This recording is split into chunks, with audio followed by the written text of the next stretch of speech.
बिलाल, हजरत बिलाल रदी अल्लाह ताला। हजरत बिलाल आए जनाब उमर से मिलने, कैसे वो किसरा भी आए तो उमर खातर में न लाए, पर बिलाल हबशी दरवाजे पे दाखिल हुए तो फारूक आजम ने कुर्सी छोड़ दी, हाथ बांध के कोने में खड़े हो गए।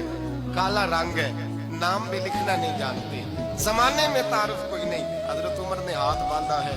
लोग कहने लगे उमर तू कैसे हो, किसरा से नहीं डरता, ये कौन आ रहा है जिसके लिए तेरा इतना इस्तकबाल है। हजरत उमर कहने लगे चुप कर जाओ, इसकी बात न करना, इसे आने दो, इसे आने दो, इसकी बात न छेड़ना। हजरत सैयदना बिलाल आए, कहने लगे अमीरुल मोमिनीन क्या कर रहे हो। फरमाया नहीं चुप कर यार। बाजू पकड़ा, अपनी कुर्सी पे बिठाया।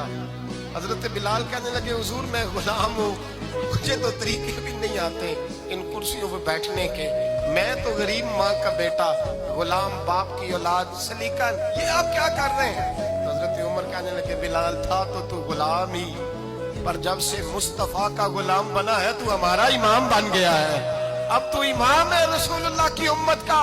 फरमाया वो मुझे दिन याद है जब मक्का फतह हुआ था, बुत टूट गए थे, बड़े बड़े सरदार थे, और मेरे नबी ने फरमाया बिलाल से कहो काबे की छत पे चढ़ के अजान दे।